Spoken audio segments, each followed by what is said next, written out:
بسم اللہ الرحمن الرحیم۔ تمام تعریفیں اللہ کے لیے، درود اور سلام محمد اور آل محمد کے جسم۔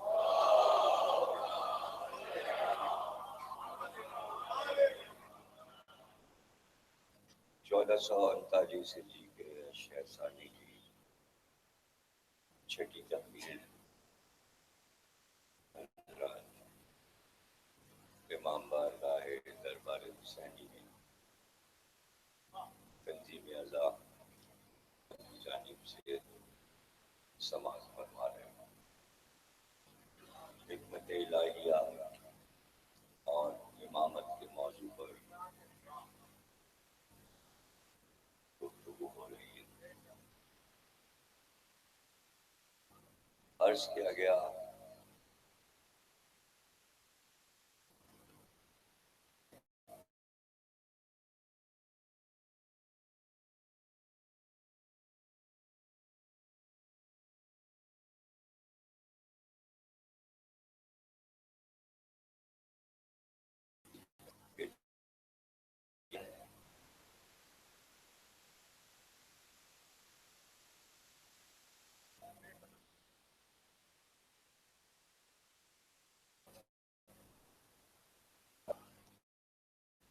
اس کا کرم، اس کی بخشش کیا ہو سکتی ہے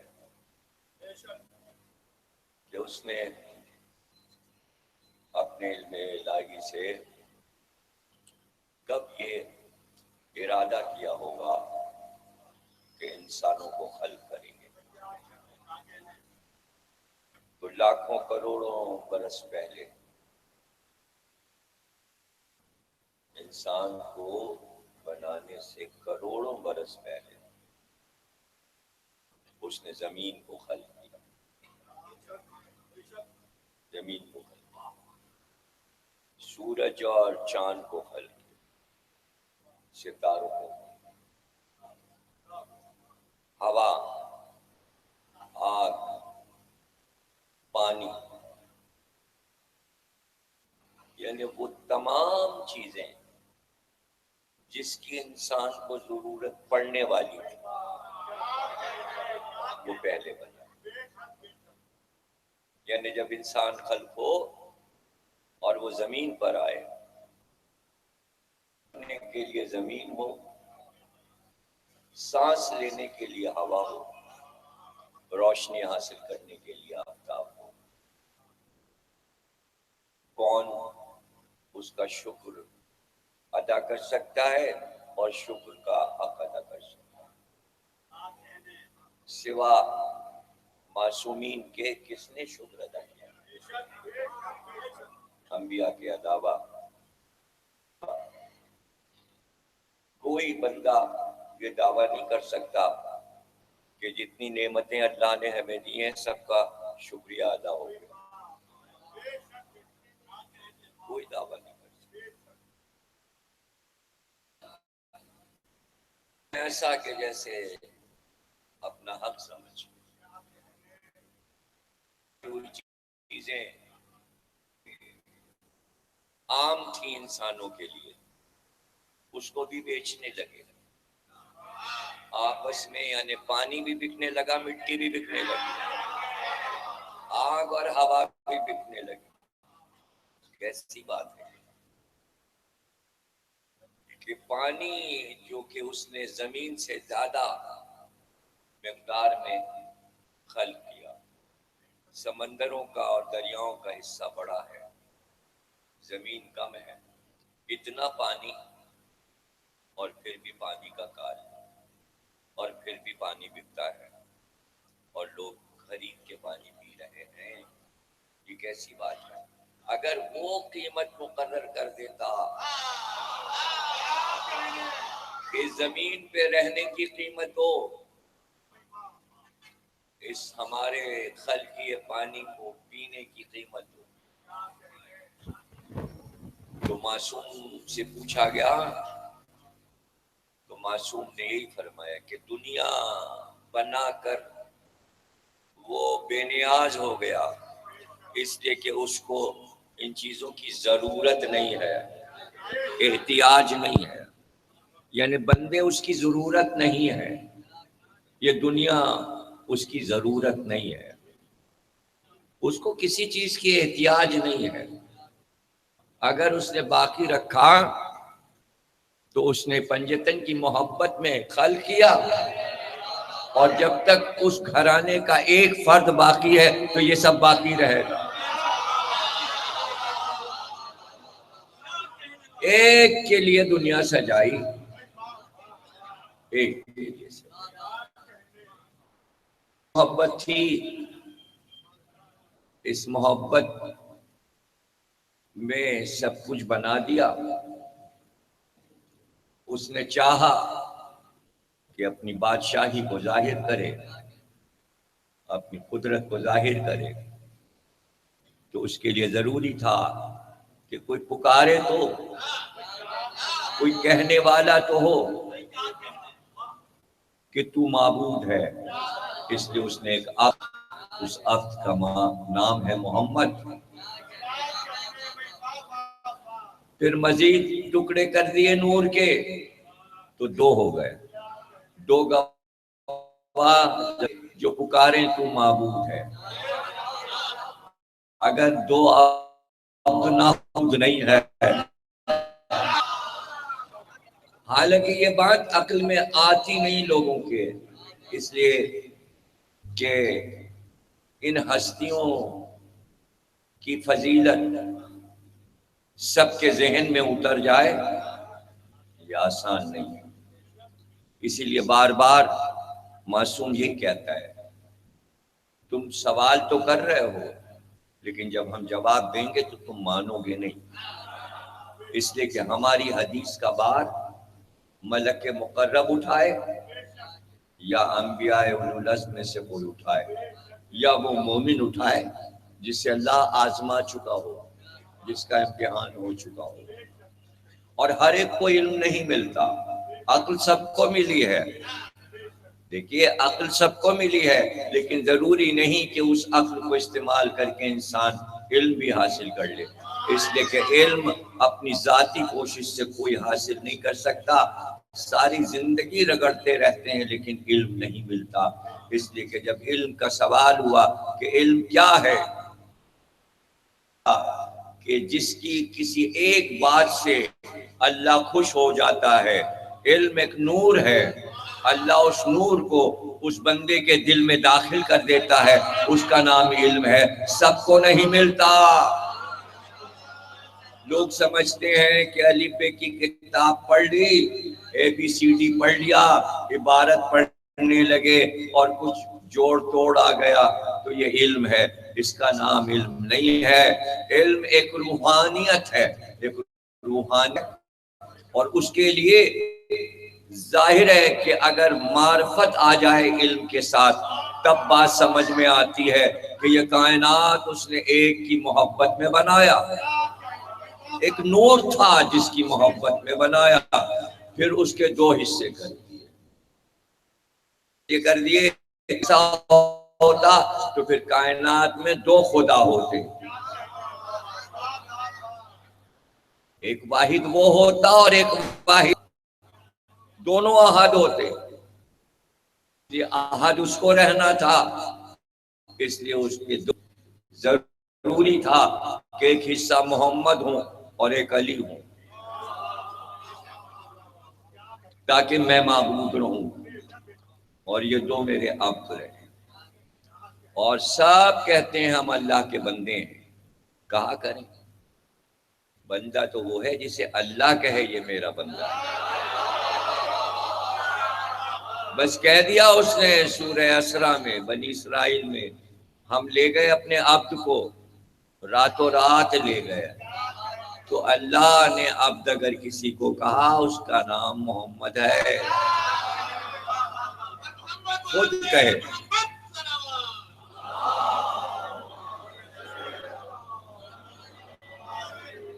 اور انتخاب کر لیا،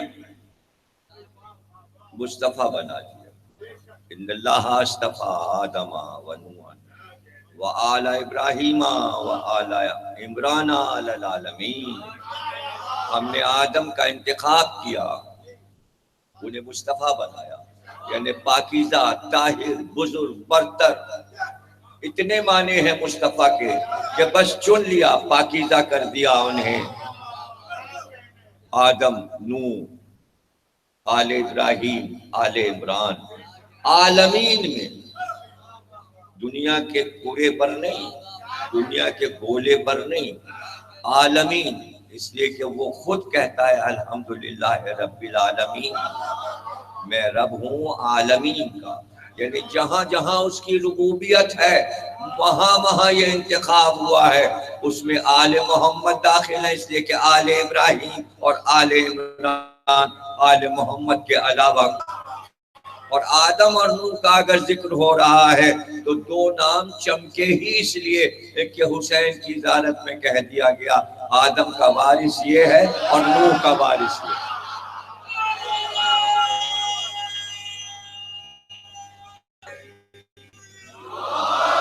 کبھی کبھی بزرگ پہنے اپنی جب اولاد ہے تو کیا جاتا ہے اچھا ان کے دادا یہ تھے اور پردادا یہ تھے، تو ایسی کائنات کی نظریں اس پہ جا کے ٹک جائیں۔ دانشوروں نے لکھا ہے بڑے مشہور لوگ گزرے ہیں کائنات میں، کوئی ملک کوئی قوم ایسی نہیں کہ جس کے پاس مشہور لوگ نہ ہوں، لیکن لکھنا پڑا یہ کہ ایک نسل دو نسل، نامور نہیں ہوتے، کوئی نہیں ہوتا، جتنے بڑے نام دنیا میں ہیں سب کے نام لیتے جائیے، تو اس کی اولاد ویسی نہیں ہے، اس کے پوتے ایسے نہیں ہیں، اور جب اولاد نہیں ہے تو تیسری نسل کہاں سے آ جائے گی؟ فلسفے میں بڑے لوگوں کو لے لیں، پورے یونان کو کھنگال کے پھینک دیں، کیا افلاطون جیسا اس کا بیٹا تھا، کیا سقراط جیسا اس کا بیٹا تھا، کیا ارسطو جیسا اس کا بیٹا تھا؟ یورپ میں آ جائیں، بڑے بڑے نام لیتے جائیں، شیکسپیئر کا نام لے لیں، ٹینیسن کا لے لیں، شیلے ہیں، کیٹس ہیں، کسی کا بھی نام لے لیں، پورے یورپ میں، امریکہ میں چلے جائیں بڑے بڑے نام ہیں، بڑے بڑے لوگ، ابراہیم لنکن ہے، واشنگٹن ہے، سب بڑے بڑے نام ان لوگوں کے لیتے جائیے، کیا جتنے وہ مشہور ہیں ان کا بیٹا بھی اتنا ہی مشہور ہوا؟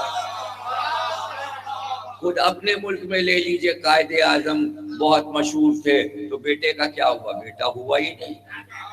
تو کیا لیاقت علی خان کا بیٹا اتنا مشہور تھا؟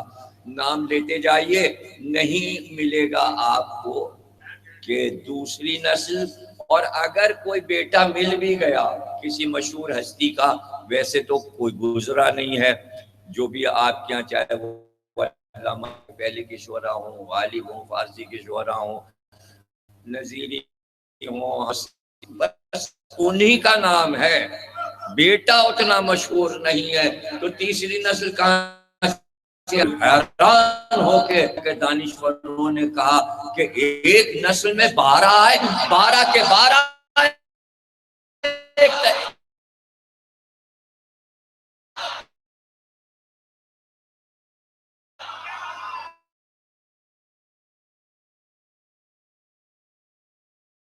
یہ حکمت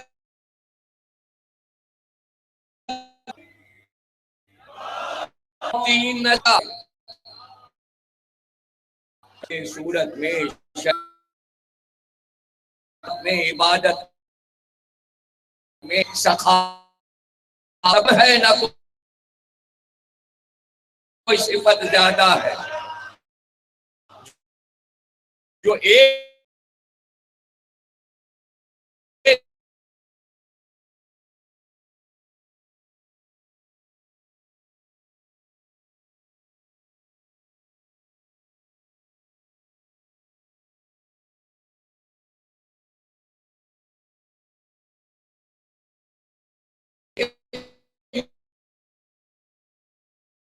جائے، اور اگر یقین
العشیرہ میں ان کے ایمان کا کیا اور بچے کے ایمان کا کیا؟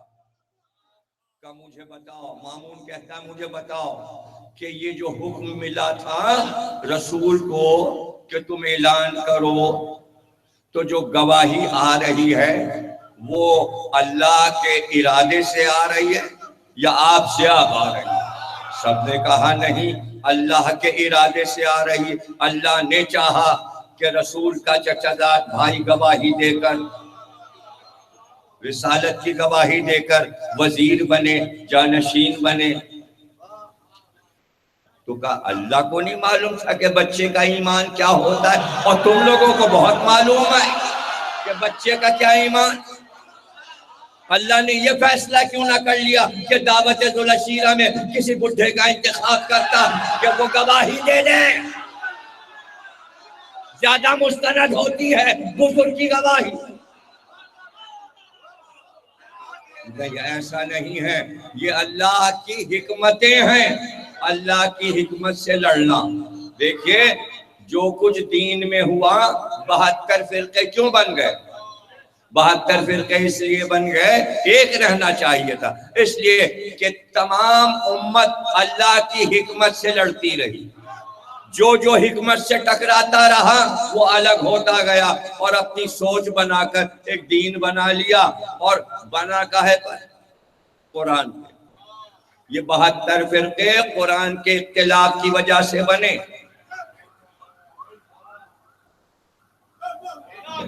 قرآن کے اختلاف، ایک نے کہا آیت کے یہ معنی، دوسرے نے کہا آیت کے یہ معنی، بس جو معنی کہتا گیا ان کا گروپ بنتا گیا، یہاں تک کہ 72 تک پہنچ گئے۔ یہ 72 فرقے کیوں بنے؟ قرآن پہ بنے، قرآن میں اختلافات ہوتا گیا۔ اچھا اور کاہے میں اختلاف ہوتا ذرا بتائیے؟ اختلاف ہوتا اس لیے کہ جب سرکار نے کہا میں تمہیں 2 گراں قدر چیزیں چھوڑ رہا ہوں، ایک قرآن اور ایک اہل بیت۔ امت نے کہا قرآن کافی ہے، تو امت تو قرآن لے کے بھاگ گئی۔ اب جھگڑا کس چیز پہ ہوگا؟ اہل بیت تو گھر میں بیٹھے رہ گئے، اب جھگڑا اس پر ہوا جو کتاب لے کے گئے ہیں، تو آپس میں جھگڑا مانیے نہیں، یہ مانیے نہیں، یہ مانیے، گروپ بنتے گئے۔ اہل بیت تو ہے ہی نہیں، جھگڑا اہل بیت پہ تو ہوا ہی نہیں، اہل بیت پہ ہوا۔ اچھا آپ بتائیے، ذرا سا سوچ لیجئے، شیعوں کو الگ کر دیجئے، یہ کہتے ہیں کہ علی پہلے خلیفہ ہیں، وہ غدیر سے مان رہے ہیں، کہہ رہے ہیں ہم غدیر سے علی کو پہلا مانتے ہیں۔ اب یہ ہو گئے الگ، 72 نے مل کے کہا یہ ہے کافر۔ اب کافر تو دائرہ اسلام میں ہے نہیں، سے کر دیجئے الگ۔ سوال یہ ہے کہ جب یہ الگ کر دیے گئے کہ یہ غدیر سے علی کو مان رہے ہیں، اور سارے مسلمانوں نے مل کر علی کو چوتھا مانا، تو پھر 72 کیسے ہوئے؟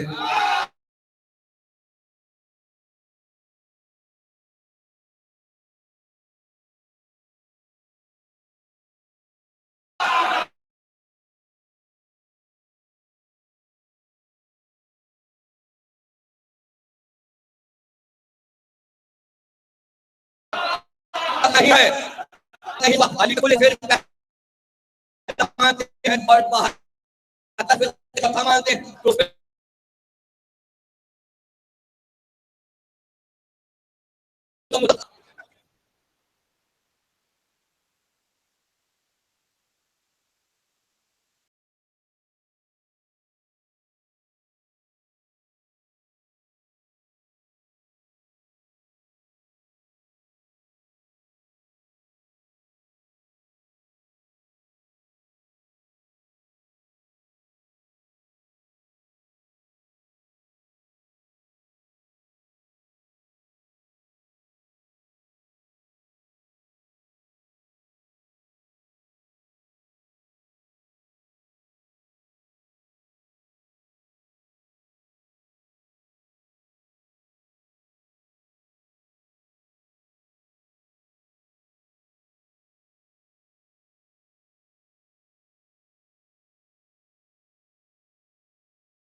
چونکہ موسیٰ کے عہد میں جادو کا زور تھا اور فرعون جادوگروں کی پرورش کرتا تھا اور اپنے دربار میں جادوگروں کو جمع کرتا تھا اور جادو کے شعبے دکھا کر سب فرعون کو خوش کرتے تھے، اسی سے وہ خدائی کر رہا تھا اور دکھا رہا تھا کہ میرا اختیار کیا ہے۔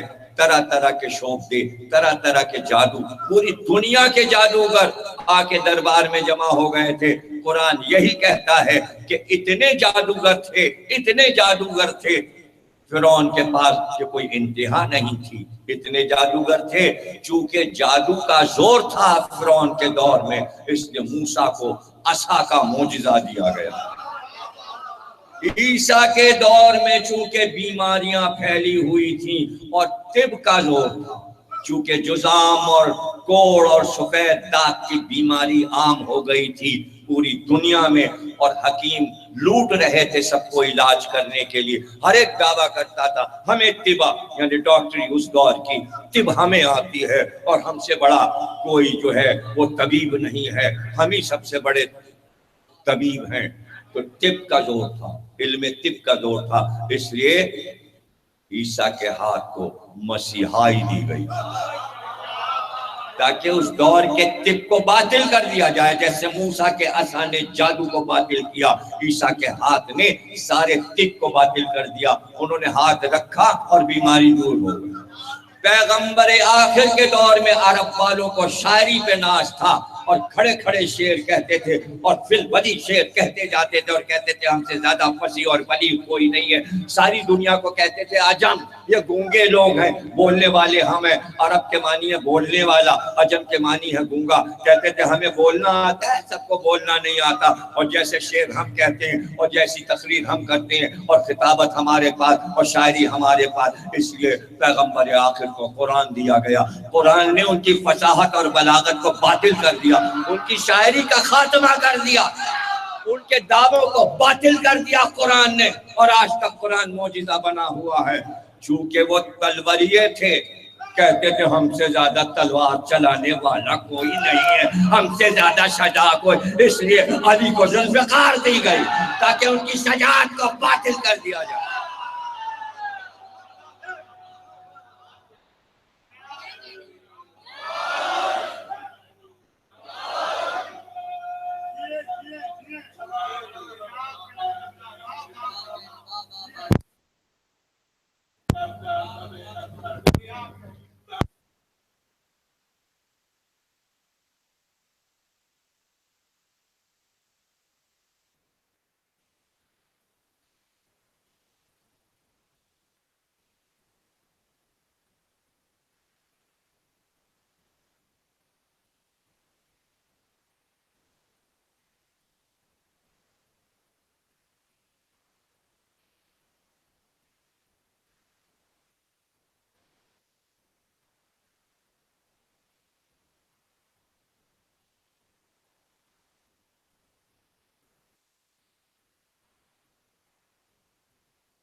اللہ نے موسیٰ سے کہا جاؤ اور فرعون کو سمجھاؤ، تو پھر یہ بھی کہا ساتھ نرمی سے بات کرنا، زیادہ غصہ نہیں کرنا، زیادہ جلال نہیں، نرمی سے سمجھانا۔ کتنا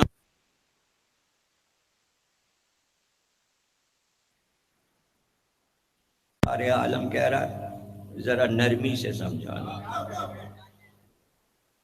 اب یہ دوسرا موسیٰ آیا ہے، دربار فرعون کا ہے، جادو کا زور ہے، اللہ نے پھر موسیٰ کو بھیجا ہے، لیکن یہاں موسیٰ سے یہ نہیں کہنا پڑ رہا کہ ذرا نرمی سے، اس لیے کہ موسیٰ کے ساتھ ایک لقب دے دیا، کاظم، جو اپنے غصے کو ضبط کرتا ہے۔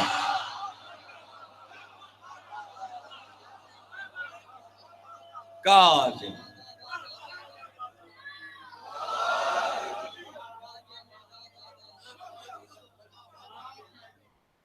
غصے کو ضبط کر لیا، اتنا ضبط کیا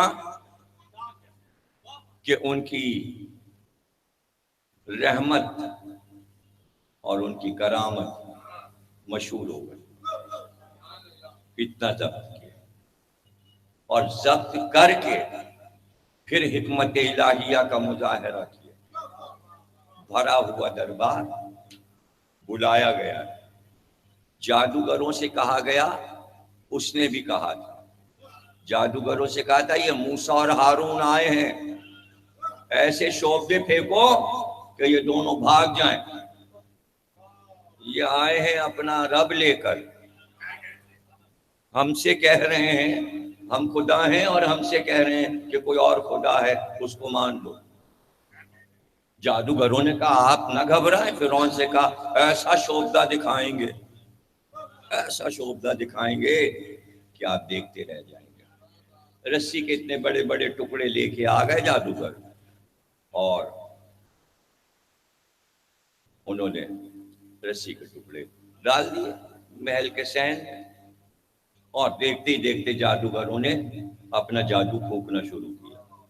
اب یہ دیکھیے گا کہ سانپ میں جادو ہے، اس کے یہ سب سمجھانے کے لیے ایک الگ لیکچر ہونا چاہیے جو مجلس سے الگ ہٹ کے ہو، اس کا انتظام تو آپ لوگ کرتے ورتے نہیں ہیں، بس مجلس میں آ گئے بھائی، بہت بڑا احسان ہے آپ کا۔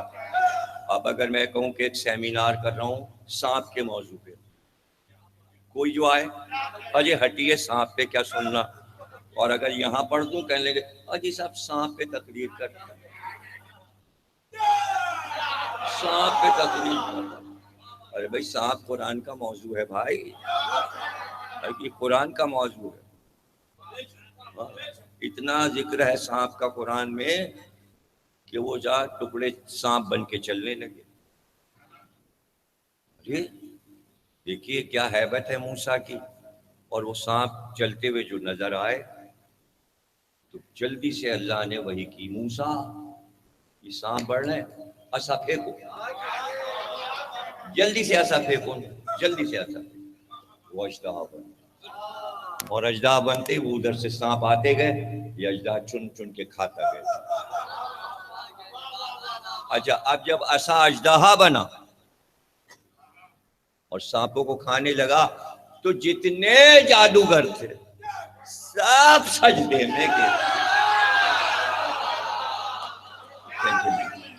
کیونکہ آیتیں میں اس لیے نہیں پڑھتا، بڑی احتیاط ہوتی ہے، اس کے فوراً بعد جو آیت ہے وہ سجدے کی آیت کہلاتی ہے، اگر میں ابھی پڑھ دوں تو آپ پہ سجدہ واجب ہو جائے گا، سب سجدے میں پڑھے ہوں گے، اس لیے سجدے والی آیت ممبر پہ پڑھی ہی نہیں جاتی،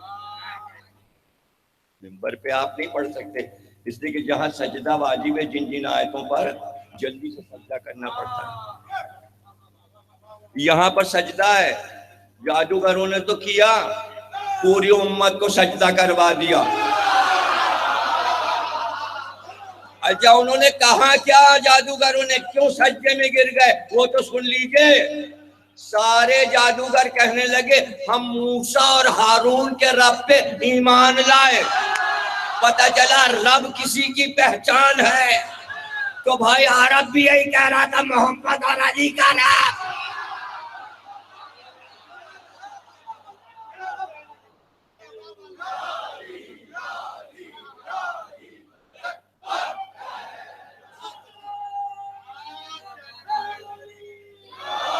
وہاں دو بھائی رب کو لے کے آئے تھے، یہاں بھی دو بھائی رب کو لے کے آئے، پھر ساری دنیا نے مانا رب کو، مانا، وہاں سجدے میں گر گئے، جادوگر سجدے میں گر گئے۔ اب یہاں جادو دیکھیے، نرالے جادو، اب تو ذرا ترقی ہو گئی نا، اب موسیٰ اور ہارون رشید کے دور میں کافی فاصلہ ہے، کئی ہزار سال کا فاصلہ ہے۔ اب ارتقا ہو گیا، اب جادو اب سانپوں کا جادو اور رسی کے ٹکڑوں کا جادو نہیں ہے، اب یہ جادو بنگال کا جادو ہے۔ ہاں، ایجاد کیا انہوں نے کالی مائی کا جادو، عجیب عجیب جادو۔ اب اگر میں جادو پہ پڑھنے لگوں تو دیکھیے صاحب جادو پہ تقریر کر رہے ہیں، مشکل ہے کاہے پہ کروں اور کاہے پہ نہ کروں۔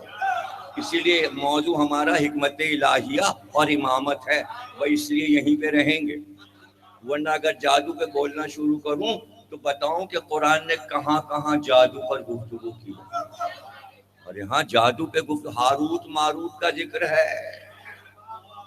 ہاں، جادو سکھانے کے لیے دنیا میں شیطان آیا تھا اور اس نے جادو پھینکا اور بتایا۔ ان جادو کے اثرات سے بچنے کے لیے 4 قل اتارے۔ قل یعنی کہو، یہ پڑھو اگر جادو سے بچنا ہے۔ از قسم جادو کی قسمیں بتائی گئیں تو بہت ہی مشہور جادو، سب سے بڑا جادو ہے حسد۔ حسد میں جادو ہے، جو انسان دوسرے سے حسد کرتا ہے، جلتا ہے، یہ اس کے شہرت ہو، یہ ہے، اور اس کے پاس کہاں، یہ جادو کر رہا ہے، وہ جادو کر رہا ہے۔ اور حسد میں وہ مبتلا ہو رہا ہے جس سے حسد کیا جا رہا ہے، اس کو نظر لگا رہا ہے، اسے نظر یہ نظر لگنا بھی جادو ہے۔ کسی کو ٹوکنا، کسی کی چیز پر ہرس کرنا، ارے بھائی کہاں سے لائے، کتنے کی لائے، کہاں سے مل گئی، یہ سب جادو ہے، جادو۔ اسی سے بچنے کے لیے احتیاط ہے، جلدی سے یہ دعا پڑھ کے بچے پہ پھونک دو، چیزوں کو یوں بچا لو، گھر پہ سورہ یاسین پڑھ دو، گھر پہ ماشاء اللہ لکھ دو، جلدی سے انشاءاللہ کہہ دو، جلدی سے سبحان اللہ کہہ دو۔ ارے یہ سب کلمے کس لیے ہیں؟ جادو سے بچنے کے لیے۔ نظر میں جادو، لفظوں میں جادو، حسد میں جادو، اور پھر حسد سے تو شروع ہوتا ہے، پھر آگے جادو بڑھتا جاتا ہے، بڑھتا جاتا ہے، بڑھتا جاتا ہے۔ اور جادو کی قسمیں تو انہوں نے تاش کے پتے ایجاد کیے ہندوستان والوں نے۔ اب اسے انگریزوں نے لے لیا، اس کو ذرا اپنا کنگ ونگ لگا کے انگریزی بنا لیا، اس میں کوئن لگا لی اور کنگ لگا لیا، تو وہ انگریزوں کا ہو گیا، ایجاد ہندوستانیوں کی، ہے نا۔ اب وہ آیا تو ہارون تو بڑا حیران ہوا کہ بھائی جادو دکھاؤ، جادو دکھاؤ، کیا کیا دکھا سکتے ہو؟ کہ جو کہیے۔ کہ اچھا ایک ہمارے پاس قیدی ہے، ہم اس کو دربار میں بلائیں گے اور اس کے چاہنے والوں کو بھی بلائیں گے تاکہ وہ بھی دیکھیں، ایسا کوئی شعبدہ دکھاؤ کہ وہ عاجز آ جائے۔ اب یہ اللہ پہلے اپنی حکمت سے کہہ چکا ہے، تم ہمیں عاجز نہیں کر سکتے، تم ہمارے ہادی کو عاجز۔ تو اب قرآن کی آیتوں پہ یقین نہیں ہے، سمجھ رہا ہے کہ میں فرعونیت میں ڈوب چکا ہوں اور میں جو چاہے کروں، کہ فرعون بھی کہہ رہا تھا کہ میرے اختیارات ہیں، میں جو چاہے کروں۔ تو موسیٰ اور ہارون نے باطل کر دیا اس کے جادو کو۔ خود فرعون ڈر کے بھاگا اس اژدہے کو دیکھ کر، تو اس نے کہا باریک روٹیاں پکوائیے۔ اسے پتہ چلا کہ چپاتی ایجاد ہو چکی تھی اور ہندوستان کی ہی ایجاد تھی، اس لیے کہ وہاں کا جادوگر کہہ رہا ہے ایسی پکائیے پتلی روٹی، ہوا میں اڑنے والی۔ اس نے کہا روٹیاں دسترخوان پہ رکھیے اور جو کھائیں گے جیسے ہی ہاتھ بڑھائیں گے ہم اپنے جادو سے روٹی کو ہوا میں اڑا دیں گے۔ اس نے کہا یہ تو بڑا اچھا جادو ہے۔ روٹیاں رکھ دی گئیں، دیکھیے رزق کے ساتھ مذاق ہونے جا رہا ہے۔ امام موسی کاظم کو بلایا گیا، دسترخوان پہ سب بیٹھ گئے، چاہنے والے بھی بیٹھے، ایک صحابی کو بھی بلایا گیا تھا امام کے، وہ بیٹھے تھے۔ امام نے اشارہ کیا کہ ہاتھ نہ بڑھانا روٹی کی طرف، لیکن وہ امام کے اشارے کو سمجھے نہیں، اس لیے کہ بہت دنوں سے امام سے دور تھے، تو اگر قریب ہوتے تو اشاروں کو سمجھ جاتے۔ اسی لیے ہم بار بار 11 اماموں کے اشارے سمجھاتے رہتے ہیں تاکہ 12ویں کے اشارے سمجھ میں آئے کہ وہاں سے اشارہ کیا ہے۔ بچوں کو یاد کراتے ہیں کہ بھائی امام کی بات پر سبقت نہ ہو، جب یہ کہہ دیا جائے کہ امام کا یہ ارشاد ہے تو پھر یہ جملہ نہیں آنا چاہیے کہ اس میں تو یہ ہے تو ایسا ہے، نہیں، یہ گناہ ہے۔ جب معصوم کا نام آ جائے روایت میں تو امام نے فرمایا خبردار اعتراض نہیں کرنا ہمارے ارشاد پہ کہ ہمارے سمجھ میں نہیں آیا، اگر ہماری حدیث تمہارے سمجھ میں نہیں آئی ہماری طرف پلٹا دو، واپس کر دو، یہ کہہ دو امام ہمارے سمجھ میں نہیں آئی آپ کی طرف واپس کیا، خبردار توہین نہ کرنا ہمارے حدیث ورنہ گناہ میں مبتلا ہو جاؤ۔ کتنا آسان نسخہ دیا ہے کہ سمجھ میں نہیں آتا تو کہو امام رضا واپس کیا، یا علی آپ کی حدیث سمجھ میں نہیں آئی واپس کیا۔ بحث کی کیا ضرورت ہے؟ اس میں بحث کی کیا ضرورت ہے کہ کیا چیزیں پڑھی جا رہی ہیں ہمارے سمجھ میں نہیں آ رہی، نہیں سمجھ میں آ رہی، واپس کر دو۔ ارے بھائی پورا بیان اگر ہمارا کسی کے سمجھ میں نہیں آیا تو جاؤ گھر پہ لیٹتے وقت کہو کہ ہمارے ضمیر اختر نے جو پڑھا ہے نا اماموں کے اقوال ہمارے سمجھ میں نہیں آئے، سن کے تو ہم آ گئے، ہم نے مولا آپ کی طرف واپس کیا، گناہ سے تو بچ جاؤ گے اور پروپیگنڈا کرو گے تو عذاب میں مبتلا ہو، میرا کیا بگڑے گا؟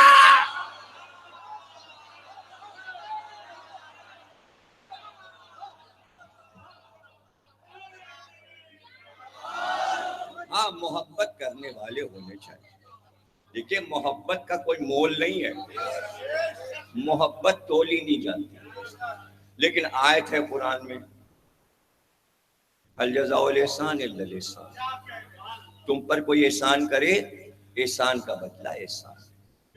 میں کل کی مجلس پڑھ کے ایسے جا رہا تھا، ایک بزرگ آئے تیز قدم سے چلتے اور میرے ہاتھ پہ انہوں نے 5,000 روپے رکھ دیے، مجھے نہیں پتا وہ مجھے کیا دے رہے ہیں، جب میں نے کھولا تو وہ 5 نوٹ تھے۔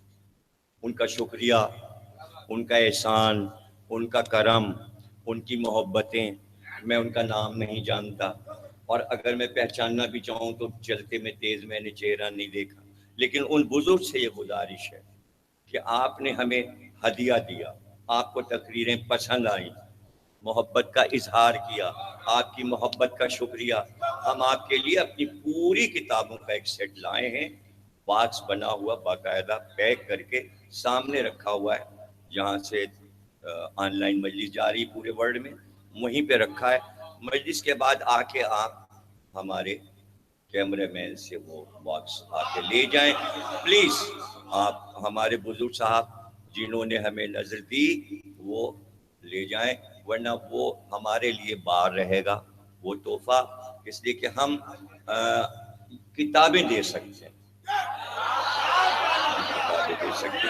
ہمیں کوئی نظر دیتا ہے اس لیے کہ ہماری نظر جو ہے وہ سب کتابوں پہ لگتی ہے، اور ہم نے ابھی تک 40 سال میں جو کتابیں 1000 کے قریب آئی ہیں یہ ایسی نہیں آئی ہیں، یہ وہی نظر ہے جو ہمیں مجلس میں ملتی ہے۔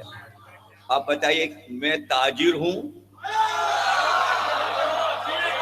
مجھے جو ملا میں نے قوم کو واپس کر دیا، یہ کتابیں میرے بعد بھی چھپتی رہیں گی، اور یہ وہ کام ہے کہ کتاب کبھی مرتی نہیں، یہ اشرے جو پڑھے گئے یہ لکھے گئے، کتابیں بھی لکھتا رہا، ہر موضوع پہ لکھنے کی کوشش کی، کربلا کے تمام شہیدوں پہ لکھ ڈالا، مولا علی کے تمام اصحاب پہ لکھ ڈالا، اور ادب پر بھی جو کتابیں آ رہی ہیں انگریزی میں بھی، ذوالجناح اردو میں بھی آئی، انگریزی میں بھی آئی، میر انیس پہ انگریزی میں بھی کتاب ہے، امام اور امت اشرا انگریزی میں لندن سے ترجمہ ہو گیا، تو بیرون ملک تمام مغرب کے دانشوروں تک بھی یہ پیغام انگریزی زبان میں پہنچ رہا ہے، اردو میں تو بہرحال یہاں پہ موجود ہے.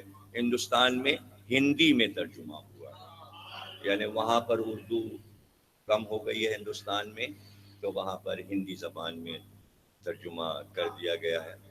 اور ہندی میں ظہور مہدی، امام اور امت، معجزہ اور قرآن، یہ سب ہندی میں ہندو حضرات بھی وہ پڑھ رہے ہیں. اور ان کے یعنی اگر میں آپ کو بتانا شروع کروں تو یہ ایک موضوع ہے. میرٹھ میں ایک ہندو گوتم ہے، تو انہوں نے کہیں تقریر سن لی کمپیوٹر پہ یا کتاب ہندی کی پڑھ لی، وہ ایسے عاشق ہوئے کہ انہوں نے اپنا پورا گھر خالی کر دیا، سارا سامان وامان بیچ کے، پوری الماریاں لگا کے اپنا پورا گھر میرے کیسٹوں سے بھر دیا. اور وہ یہ کرتے ہیں کہ روزانہ، آپ تو محرم میں سنتے ہیں، وہ روزانہ ان کے گھر کے سامنے ایک بڑا میدان ہے، نیم کے درخت لگے ہوئے ہیں، ٹھنڈی ٹھنڈی چھاؤں ہے، اور وہاں انہوں نے بڑی ایک اسکرین لگائی ہے، ایک پروجیکٹر خریدا ہے. روزانہ شام کو مغرب کے بعد وہ ایک مجلس ہماری لگا دیتے ہیں، اور پورے میرٹھ میں اعلان کرتے ہیں جسے سننا ہے یہاں میدان میں اسے چائے بھی پلائیں گے، کھانا بھی کھلائیں گے، اور آپ آرام سے بیٹھ کے مجلس سنیں. سارے سننے والے زیادہ تر ہندو. اسی طرح بمبئی میں بھنڈی بازار میں محرم میں جب ساری مجلسیں ہو جاتی ہیں تو رات 12-1 بجے کے بعد ایک بیچ میں میدان ہے، وہاں اسکرین پہ مجلس لگا دیتے، وہ سب بیٹھے سن رہے ہیں. تو پولیس والے بھی سنتے ہیں، تمام ظاہر کے ڈیوٹیاں لگتی ہیں ان کی. تو ایک ہمارے بھائی تھے، وہ جدے کے بینک میں تھے، انہیں شوق ہوا کہ وہ ہندوستان دیکھیں جا کر. وہ پہنچ گئے بمبئی. اب وہاں پہنچے تو ویزا تھا نہیں بمبئی کا، ویزا لگوایا تھا لکھنؤ کا، اتر گئے بمبئی میں. اب وہاں ہو گیا مسئلہ، تو مجھے فون کیا کہ اب کیا کروں. میں نے کہا بھائی ایک سید صاحب ہیں، ان کا نام ہے خوجے ہیں، اور ان کا ٹی وی ہے، چینل ہے، وہ چینل پہ ہماری مجلسیں چلاتے ہیں. اہل بیت ٹی وی ان کا چلتا ہے، وہ ہم سے کیسٹ منگاتے رہتے ہیں، ان سے بھی لو. خیر وہ جا کے ان سے ملے، وہ انہوں نے ہم سے بات کی. ہم نے کہا بھائی آپ ان کا مسئلہ حل کرا دیے. کہنے دیکھیے کوشش کرتے ہیں، یہاں تو بڑا خطرناک پاکستانی اگر آ جائے اور وہ بھی جوان ہو، تو ہم ان کو لے کے جا رہے ہیں تھانے. تو وہ مسئلہ آئی جی ڈی آئی جی اور جہاں وہاں ہوا. تو انہوں نے کہا آپ کیوں آئے ہیں یہاں؟ کہنے لگے کہ بھائی میں تو دیکھیے میر انیس کی محبت میں آیا ہوں، ان کا مزار دیکھنے. تو کہنے لگے آپ میر انیس کو کیسے جانتے ہیں؟ کہنے لگے ہمارے استاد ہیں ضمیر اختر صاحب، ان سے بہت میر انیس کا سنا. تو وہ کھڑے ہو گئے، وہ آئی جی ہوں یا ڈی آئی جی ہوں کوئی ہوں، وہ کھڑے ہو گئے. کہنے لگے آپ ضمیر اختر صاحب کے شاگرد ہیں؟ ارے لیجیے ابھی ہم آپ کا ویزا لگائے دیتے ہیں. تو خیر ان کا ویزا لگ گیا، ٹھپا لگ گیا. تو انہوں نے پوچھا کہ آپ نے ان کے نام پہ ویزا لگا؟ کہنے لگے کئی سال سے ہم بمبئی میں اسکرین پہ ان کی مجلسیں سنتے ہیں، ہمیں ان کی مجلس سن کے بڑا لطف آتا ہے، جس طرح وہ اہل بیت کو سمجھاتے ہیں، جبکہ ہمارا مذہب اسلام نہیں ہے، ہمارے سمجھ میں اہل بیت آ گئے.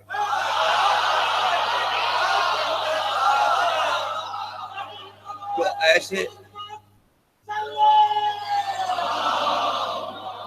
بہت سے قصے ہیں کہ اگر آپ ایک صاحب نے بیان کیا کہ میں جنت البقیع میں مدینے میں موجود تھا، تو ایک محلے بنی ہاشم کے سید کھڑے تھے، تو ان سے عربی میں بات ہونے لگی.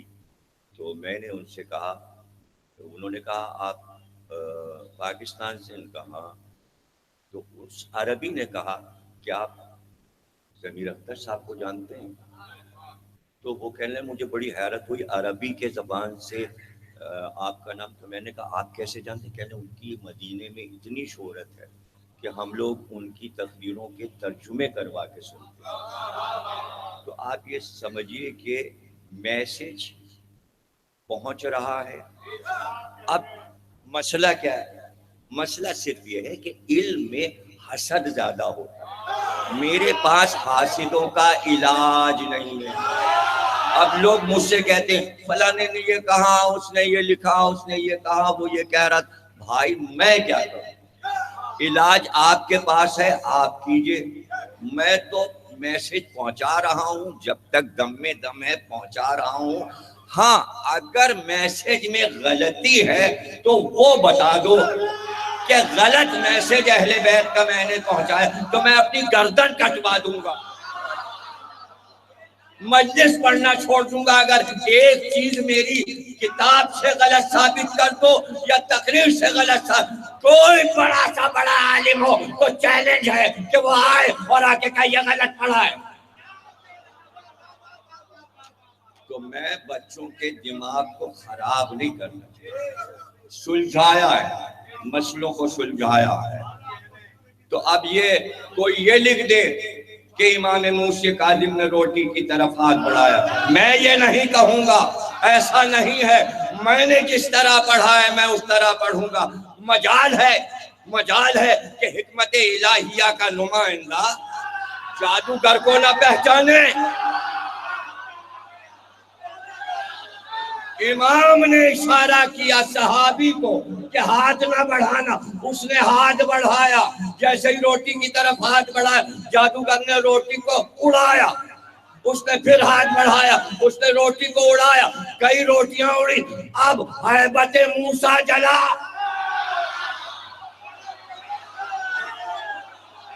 اب پتا چلا کہ اس امام کا نام حکمت الہیہ سے موسیٰ کیوں رکھا گیا۔ ہارون جس تخت پہ بیٹھا تھا پیچھے ایک قالین بہت بڑا دیوار پہ تھا، اس پہ ایک شیر کی تصویر تھی۔ ایک بار مڑے اور مڑ کر کہا اے درندہ خدا آجا یہ تیرا شکار ہے۔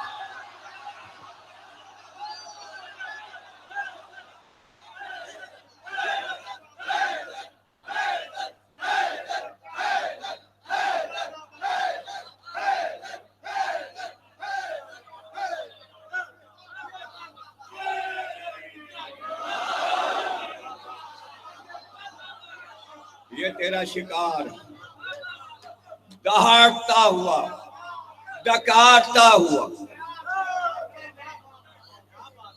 میر انیس نے آوازیں بتائی ہیں، شیر کی آوازیں کتنی ہیں۔ جنگل کے شیر ہاک رہے تھے، اللہ نکلا ڈکارتا ہوا زیغم کچھار سے، شیر کی آوازیں گونج رہے تھے۔ شیر کی گونج اور ہے، ہونکنا اور ہے، ڈکارنا اور ہے، دہاڑنا اور ہے۔ دہاڑتا ہوا چھلانگ لگائی ہارون کے سر کے اوپر اور کود کر مجمع میں آیا اور جادوگر کو پکڑا اور پکڑ کے ہڑپ کر گیا، کھا گیا۔ جیسے ہی کھا گیا امام نے اشارہ کیا واپس جا۔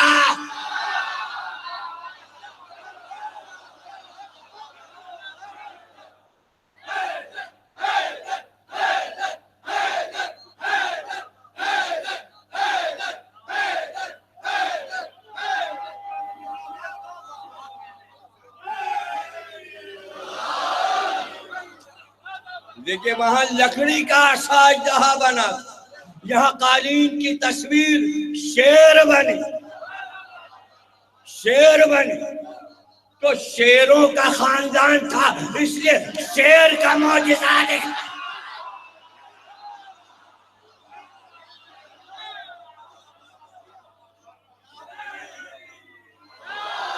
سوال یہ ہے کہ موسیٰ تھے تو کہیں سے صرف کن کہتے اور ایک اژدہا آتا تو دنیا کہتی یہ تو کوئی نیا معجزہ نہیں دکھایا، اژدہے کو تو دادا نے بچپن میں چیر دیا تھا، اس لیے یہاں اژدہا نہیں چاہیے، شیر۔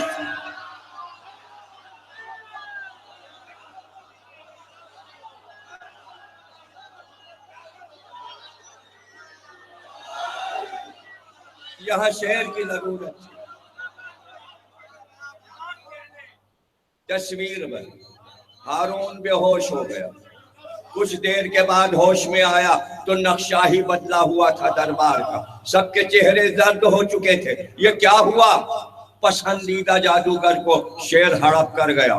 ایک بار ہاتھ جوڑ کے کہنے لگا میرے جادوگر کو اب ادھر دیکھ نہیں رہا، قالین خود ہی لگوایا ہے، تصویر سے ڈر رہا ہے، تصویر سے خوف کھا رہا ہے، کہہ رہا ہے اس سے کہیے اس سے کہیے کہ میرے جادوگر کو واپس کر دے۔ بے اختیار امام نے فرمایا کہ اگر موسیٰ کے عصا نے جادوگروں کے ساتھوں کو کھا کے واپس کیا ہوتا تو میں بھی واپس کرنا۔ یہ قرآن ہے، واپس نہیں۔ غور کیجئے گا اب اس پر، اور یہ جملے آپ کے بہت کام کے ہیں اور آپ کے لیے یہ نعمت ہیں، جملے تحفہ ہیں آپ کے لیے، کہ ایک چاہنے والے محب علی کی توہین امام کو برداشت نہیں ہوئی، اور جس نے بے ادبی کی تھی اس کے لیے ایک شیر بلا لیا۔ تو اس دن سے ڈرو جب مہدی آ جائے اور جنگل کے شیر ان کے قدموں پر سجدے کریں گے۔ یہ حدیث ہے۔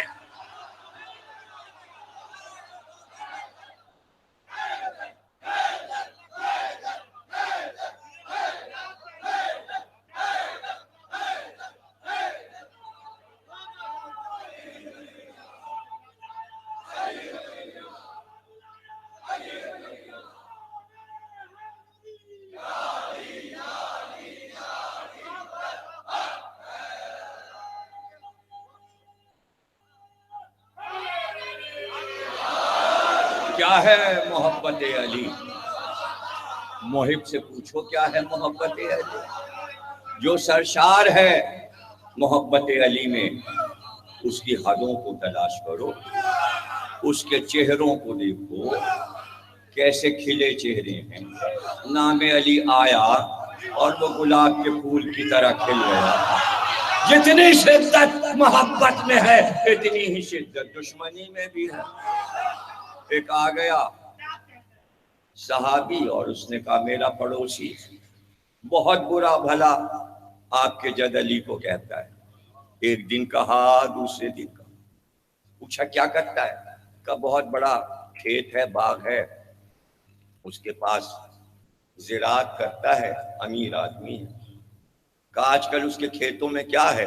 کہا خربوزے لگائے ہیں، ابھی خربوزے بوئے ہیں کھیتوں میں، اور ابھی پانی پرایا ہے اس میں، اور چھوٹے چھوٹے پودے نکل آئے ہیں خربوزے کے، ابھی پھل نہیں آئے۔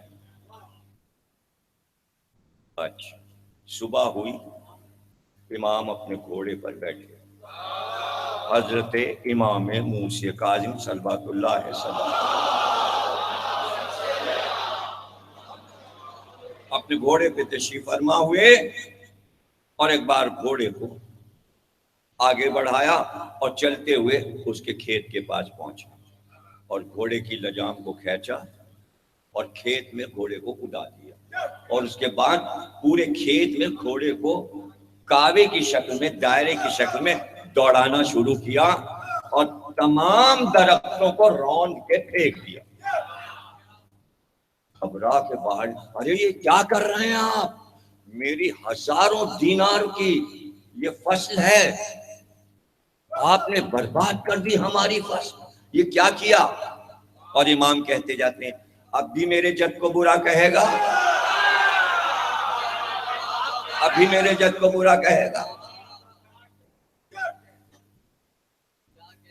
اور اس کے بعد گھوڑے کو باہر لائے، کہ توبہ کر، وہ علی کو برا کہتا ہے، توبہ کر۔ کہنا میں توبہ کر بھی لوں تو میری فصل تو آپ نے برباد کر دی۔ کہ بے وقوف ہے تو، جہاں جہاں گھوڑے کے سم پڑے ہیں اگر ایک خربوزہ نکلنے والا تھا وہاں 1000 نکلیں گے، اور جیسی فصل تیری اب ہوگی زندگی میں نہیں ہوئی۔ جب فصل ہوئی اور زرد خربوزے کھیت میں نہ تو آ کے قدموں پہ گر گیا۔ ارے تو جس کے گھوڑوں کے سموں میں ایسا معجزہ ہو تو اس کے ہاتھوں میں کیسے؟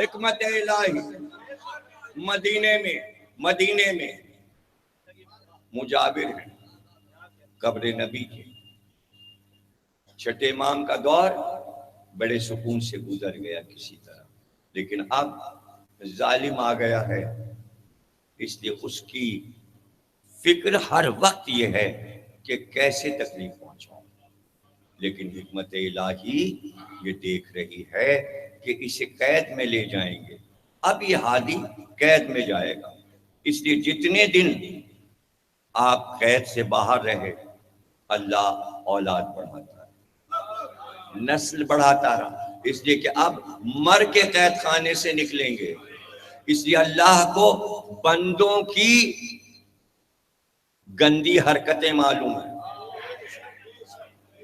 میں پہلے یہ سب کچھ پڑھ چکا ہوں تمہید میں کہ جو بندے کرنے والے ہوتے ہیں اللہ اس کے مطابق اپنی حکمت دکھاتا ہے، تم ایسا کرو گے تو ہماری حکمت یہ ہے کہ تم قید میں ڈال دو گے اور وہاں سے جنازہ نکلے گا، تو اب جب تک مدینے میں ہیں اولاد بڑھ رہی ہے، تو 18 بیٹے 18 بیٹیاں، اور بعد نے لکھا 42 اولادیں تھیں، اور آج ایران سے لے کر آذربائیجان تک بڑے بڑے روضے ایران نے آپ کے صاحبزادوں اور صاحبزادیوں کے بنائے۔ ابھی کسی ٹی وی پر آپ کی ایک صاحبزادی کا روضہ اصفہان کا دکھایا گیا، پورا روضہ دکھایا گیا۔ آذربائیجان میں ایک صاحبزادی کا روضہ ہے بہت بڑا بنا ہوا، زینب بنت امام موسی کاظم۔ تو اس طرح بیٹوں کے روضے بنے ہوئے جگہ جگہ، تو نسل موسوی ایسی بڑھی ایسی پھلی کہ وہاں سے چل کے کشمیر، اور کشمیر سے پنجاب، اور پھر اس کے بعد یو پی، اور یو پی کے دیہاتوں میں خصوصاً بارہ بنکی، کنتور، جرول، جگہ جگہ کاظمی موسوی، پٹنہ بہار تک پورے، یعنی اس سرے سے اس سرے تک سادات امام کے پھیل گئے۔ یہ ہے حکمت الہیہ۔ دیکھیے یہ حکمت الہیہ ہے کہ موسیٰ کے باپ اور ماں قید میں رکھے گئے، اس لیے کہ مصر کے تمام لوگوں کو قید کر دیا گیا، عورتوں کے پیٹ چاک کر دیے گئے، موسیٰ نہ پیدا ہونے پائیں۔ اب ذرا دیکھیے موسیٰ نہ پیدا، بچوں کو قتل کیا جا رہا ہے، کہیں یہی موسیٰ نہ نکلے۔ تو 40,000 بچے ایک ایک رات میں مصر میں فرعون قتل کروا دیتا تھا، بچوں کا نام و نشان مٹا دیا تھا، کہیں موسیٰ نہ آئے۔ لیکن حکمت الہیہ نے جناب عمران کے یہاں موسیٰ کو پیدا کیا، موسیٰ آ گئے، ماں سے کہا اللہ نے کہ اس کو صندوق میں ڈال کے نیل ندی میں بہا دو، وہی بچہ بہتا ہوا فرعون کے محل تک آ گیا، آسیہ کی گود میں پلا، فرعون کے محل میں پلا۔ ذرا آپ حکمت الہی تو دیکھیں کہ قید میں ڈال، یہاں کا فرعون موسیٰ کو قید میں ڈال رہا ہے تاکہ نسل محمد آگے نہ بڑھے۔ قدرت نے اپنی حکمت سے نسل کو پہلے ہی محفوظ کر دیا، اور سب سے زیادہ سادات موسوی اور کاظمی پوری دنیا میں پھیل گئے، اور پھر امام قید میں چلے گئے، نسل سادات بڑھتی ہوئی پوری دنیا میں پھیل گئی۔ اب آپ دیکھیے کہ اس دور میں، ہمارے دور میں جتنے عالم آیت اللہ آئے زیادہ تر موسوی، آیت اللہ خمینی، آیت اللہ خوئی، سب موسوی، یعنی موسی کاظم کے نسل میں اتنے علماء آئے، اتنے مورخین آئے۔ اب آپ سوچئے حکمت الہیہ کیا ہے کہ امام کو قید میں ڈالا جا رہا ہے، لیکن نسل کی حفاظت اللہ نے پہلے سے اپنے ذمے لے لی۔ تو دو چیزوں کی حفاظت اللہ خود کر رہا ہے، قرآن اور اہل بیت۔ اگر انسانوں کے ہاتھ میں حفاظت دی جاتی تو جو حشر کیا ہے قرآن اور اہل بیت کا وہ تو سب تاریخ میں درج ہے۔ پردے میں حفاظت اللہ کر رہا ہے، کتاب کی حفاظت بھی اللہ کر رہا ہے۔ اور آپ کیا سمجھتے ہیں ذکر حسین کی حفاظت اللہ نے اپنے ہاتھ میں رکھی ہے، بندوں کے ہاتھ میں نہیں دی ہے۔ بندوں کے ہاتھ میں نہیں ہے. ذکر حسین پوری دنیا میں ہو رہا ہے اور ہوتا رہے گا، اس لیے کہ محافظ اللہ ہے.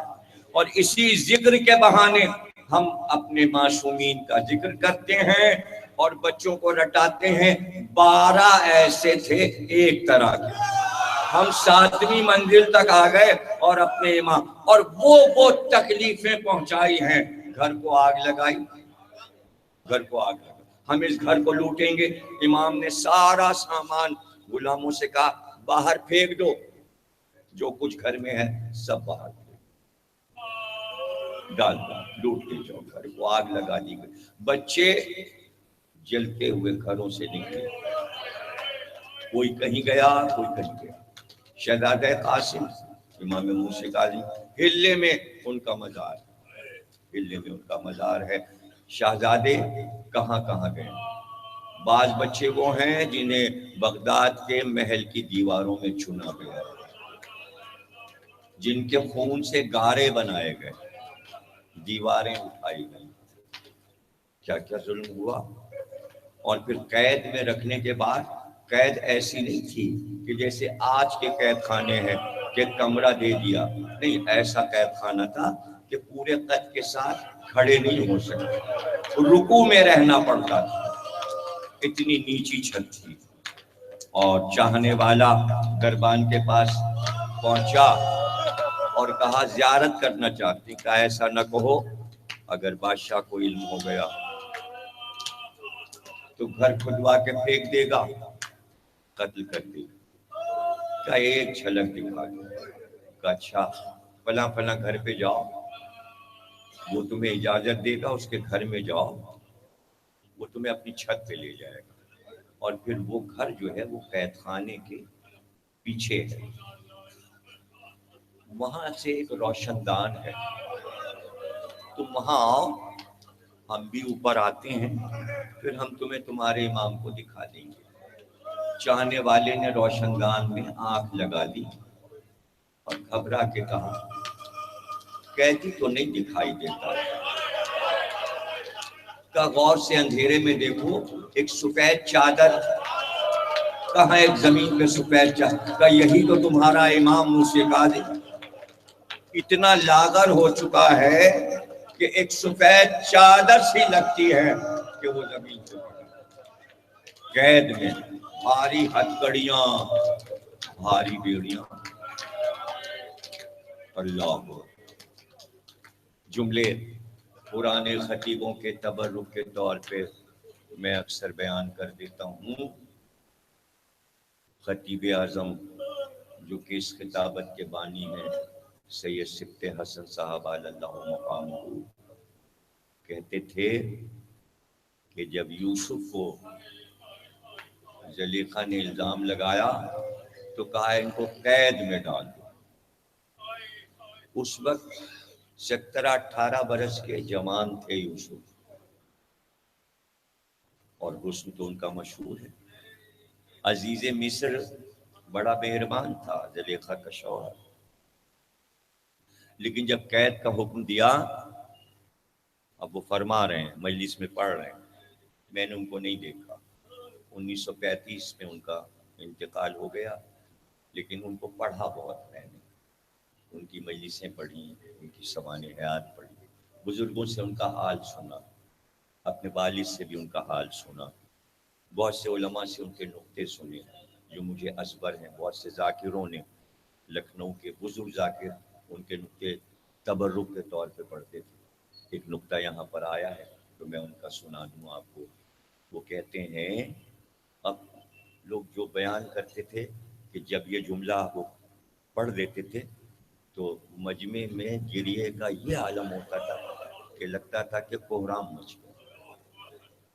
لکھنؤ کا مجمع، حساس مجمع، نقطوں کو سمجھنے والا، کیا تعریفیں ہوں اس عہد کی. 100 سال پہلے کی باتیں ہیں.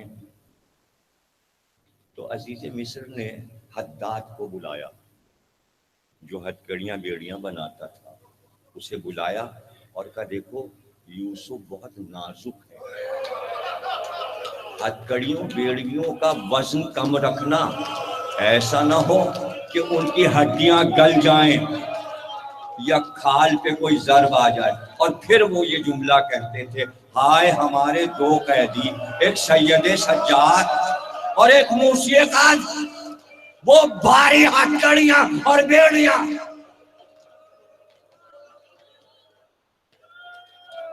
ایک سید سجاد، ایک موسی قاضی، دو قیدی تاریخ میں یادگار رہ گئے۔ دو قیدی وہ مظالم ہوئے قید خانے کے بیان سے باہر ہے کہ وہ پہچان نہیں سکا امام، قید میں رکھنے کے باوجود یہ چاہتا ہے حاکم کہ کیسے ان کا خاتمہ کر دیا جائے، کیسے انہیں ختم کر دیا جائے۔ جس کو بھیجتا ہے کہ جاؤ قتل کر دو قید خانے میں، وہ کوئی معجزہ دیکھتا ہے اور بھاگ آتا ہے۔ مشورہ دیا لوگوں نے کہ ایسا کرو کہ ایسے ملک کے لوگ بلاؤ جنہوں نے ان کا نام سنا ہو، نہ ان سے محبت کرتے ہوں، ان کو بھیجو، وہ قتل کرتے۔ افریقہ کے جنگل سے کالے حبشی بلائے گئے اور انہیں بلا کر ایک لکڑی کا تختہ سامنے رکھا گیا، اس پہ ایک سفید چادر ڈالی گئی، سب کے ہاتھوں میں تلواریں دی گئیں اور سب کو شراب پلا دی گئی، اور نشے میں ان سے کہا جاتا کہ اپنے تلواروں کے وار اس سفید چادر پہ کرو، اس لکڑی کے تختے پہ کرو۔ جب خوب مشق ہو گئی، ان کو عادت ہو گئی کہ جہاں انہوں نے سفید چادر اور لکڑی کا تختہ دیکھا تلواریں چلانے لگے، بے خود ہو گئے۔ جب بالکل مشق ہو گئی تو ایک دن ان سب کو تلواریں لے کر قید خانے میں بھیج دیا کہ وہاں سفید چادر ایک دیکھیں گے اور فوراً یہ تلواریں چلائیں گے، اور چادر کے نیچے جو قیدی ہے وہ ٹکڑے ٹکڑے ہو جائے گا۔ وہ قیدی تو چادر اوڑھے لیٹا ہی رہتا تھا۔ یہ حبشی سارے افریقہ کے جنگل والے تلواریں لے کے قید خانے میں داخل ہوئے، اور عادت کے مطابق سب نے تلواریں اٹھائیں تاکہ تلوار چلائیں کہ قیدی نے ہتھکڑی لگے ہاتھوں سے اپنے چہرے کی چادر سرکائی۔ جیسے ہی چہرہ کھلا، سب نے غور سے چہرے کو دیکھنا شروع کیا۔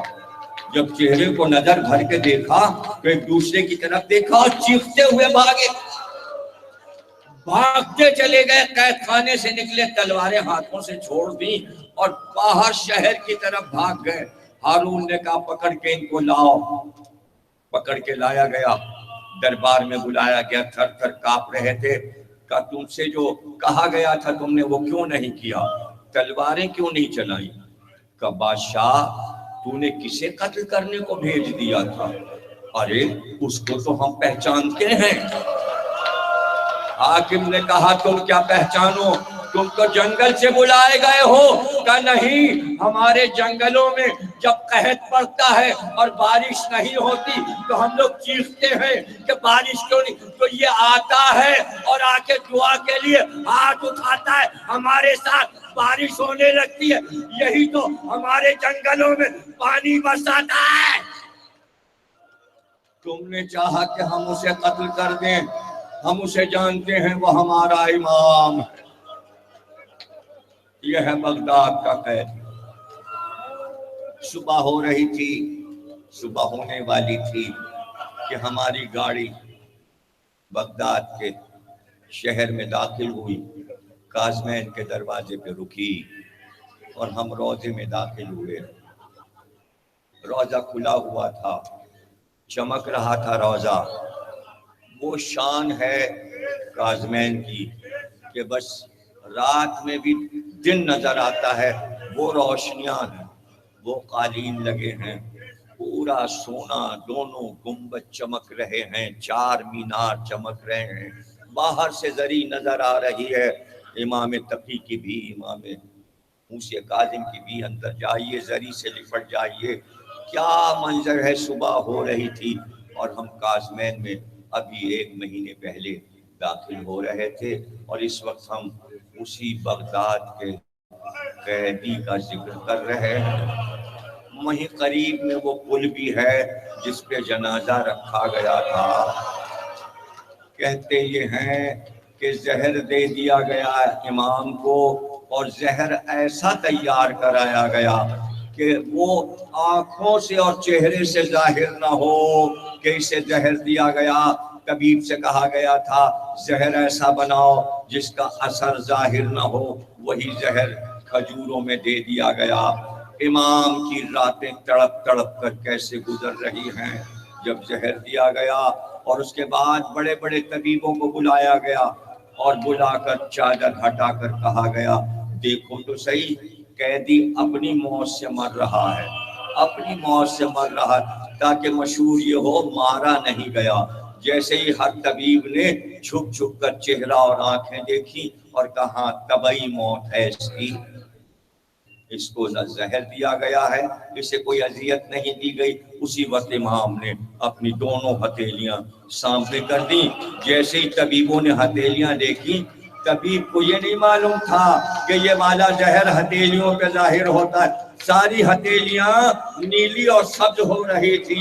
ایک بات طبیب کی، ارے اس کو تو زہر دیا گیا ہے، یہ تو زہر کے اثر سے تڑپ رہا ہے۔ ظالم کا ظلم ظاہر ہو، امام نے قید خانے میں انتقال فرمایا۔ حکم یہ آیا کہ کچھ بازار سے مزدوروں کو بلاؤ، جو سامان اٹھاتے ہیں بازار میں انہیں بلا کے لاؤ، اور ایک لکڑی کے تختے پر اس کی لاش رکھ کر لے جا کے بغداد کے پل پر، جسر بغداد پہ پھینکاؤ۔ یہ رات کا وقت تھا، 4 مزدور ایک تختے پر لاش کو لے کر جسر بغداد پہ گئے اور لاش کو رکھ کر وہاں سے چلے آئے۔ اب صبح ہونے والی تھی، یہ پل شہر اور دیہاتوں کو جوڑتا تھا۔ قریے اور گاؤں کے لوگ اپنے کھیتوں اور باغوں سے پھل اور سبزیاں گھوڑے گاڑی پر، اونٹ گاڑی پہ لاد کر شہر کی منڈیوں میں آتے۔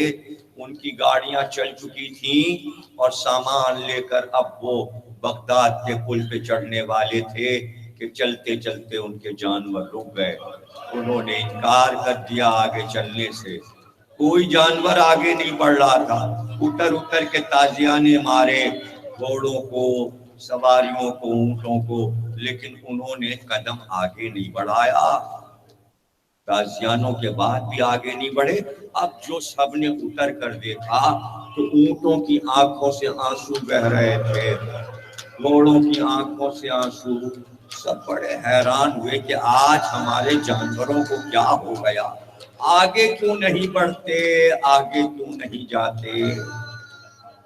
چلو چل کر دیکھیں آگے معاملہ کیا ہے۔ سب آئے جسر بغداد پہ، دیکھا کہ ایک لکڑی کا تختہ پڑا ہے، اس پہ ایک لاش ہے، لیکن لاش ایسی ہے کہ ہاتھوں میں ہتھکڑیاں، پیروں میں بیڑیاں، کمر میں زنجیر کا لنگر۔ حیران چاروں طرف طواف کر کر ایک دوسرے، کس کی لاش ہے، یہ کون مظلوم مر گیا ہے، کون قیدی مر گیا۔ ابھی یہ سب سوچ رہے تھے کہ ایک بار بغداد کے ایک محلے کی گلی میں ایک حداد جو لوہے کا کام کرتا تھا، لوہے کے ہتھیار بناتا تھا، اس کے پاس ایسے اوزار تھے کہ جو لوہے کو کاٹتے تھے، وہ سو رہا تھا۔ رات گزر رہی تھی کہ دروازے پہ دستک ہوئی، کسی نے دروازے پہ دستک دی، اس نے اٹھ کر دروازہ کھولا، آنکھیں ملنے لگا، دیکھا ایک نقاب پوش بی بی سیاہ چادر میں کھڑی ہوئی ہیں۔ بڑا حیران ہوا، اتنی رات کو یہ کون بی بی آ گئی ہے۔ گھبرا کے اس نے پوچھا آپ کون ہیں؟ کب پہلے میں پوچھوں گی، یہ بتا کہ تیری شادی کو 10 سال ہو گئے تھے، تیرے ہاں بیٹا نہیں ہوا، تو اس سال تو میرے بیٹے حسین کے مزار پہ گیا تھا اور تو نے منت مانی کہ مجھے ایک بیٹا مل جائے، تیرے ہاں بیٹا ہو گیا، منت پوری ہو گئی، لیکن تو نے وعدہ یہ کیا تھا کہ حسین اگر بیٹا ہو جائے گا تو میں آپ کی اولاد سادات کی بڑی خدمت کروں گا۔ ارے تو نے اب تک اپنا وعدہ پورا کیا؟ کہ نہیں بیوی، اب تک وعدہ پورا نہیں کر سکا۔ تو آواز آئی کیا وہ وعدہ پورا کرے گا؟ کبھی بھی ہاں ہاں میں نے منت مانی، کہ میرے ساتھ آ جا۔ بی بی آگے آگے، پیچھے پیچھے حداد۔ اور ایک بار بی بی پہنچی جسر بغداد پہ، کہا حداد یہ میرا بیٹا موسی کاظم ہے، اس کی ہتھکڑیاں کاٹ دے، اس کی بیڑیاں۔ کہا کون ہے؟ کہ میں حسین کی مظلوم ماں فاطمہ زہرا۔ بڑا گریہ کیا آپ نے۔ ارے کوئی سید مر جائے اور فاطمہ زہرا جنت سے نکلنا ہے تو اب سوچو کہ ہر امام کی لاش پہ فاطمہ زہرا آئی، تو جب زینب کھلے سر شام کے بازار میں اور قید خانے میں ہوں گی تو کیا ہوگا؟ بس سن لو، تقریر ختم ہو گئی، دربان آیا، آواز دی سید سجاد ذرا میری ایک بات سن لو، زمانہ بڑا مقدوس ہے، بڑی سزائیں ملتی ہیں۔ ارے رات جب آدھی آتی ہے تو یہ قید خانے کے سامنے جو درخت لگا ہے اس کے سامنے ایک بی بی رات کو چلاتی ہے، روتی ہے کہ تم میں سے کون عورت قید خانے سے نکل کے باہر آ جاتی ہے، مجھے سزا ملے گی۔ سید سجاد نے کہا کیسی باتیں کرتا ہے، قید خانے کے دروازے پہ تالا لگا ہے، بھلا کوئی بی بی کہیں آ سکتی ہے، باہر جا سکتی ہے؟ ایک بار زینب نے آواز دی میرے لال سید سجاد دربان کیا کہتا ہے؟ کہا پھوپھی اماں یہ کہہ رہا ہے کہ سامنے ایک درخت ہے، اس کے نیچے رات کو ایک بی بی چلاتی ہے، پکارتی ہے، روتی ہے، تمہاری کوئی بی بی باہر چلی جاتی ہے۔ تو ایک بار زینب نے کہا دربان جب رات آئے اور وہ بی بی روئے تو دروازہ کھول دینا، ذرا میں بھی جا کے پوچھوں تو وہ بی بی کون ہے۔ رات آئی، دربان چلانے لگا، رونے کی صدا آ رہی، ایک بار دروازہ کھولا، حضرت زینب ہتھکڑیاں بیڑیاں سجاد آگے آگے پیچھے پیچھے زینب، اور ایک بار پہنچے وہاں دیکھا ایک بی بی سیاہ چادر اوڑے، ولد الحسین میرے لال حسین۔ زینب نے پکارا ارے اماں یہاں کیوں روتی ہو؟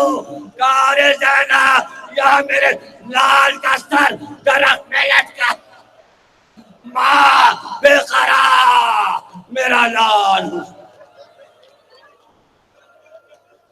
بارلا اس عبادت کو قبول فرما، ہمیں کوئی غم نہ دینا سوا بحق کے محمد اور آل محمد۔ جو بیمار ہے انہیں شفا عطا فرما، جو بے روزگار ہے انہیں رزق عطا فرما، جو برسر روزگار ہے ان کے رزق میں اضافہ فرما، امام زمانہ کا ظہور فرما، تاجی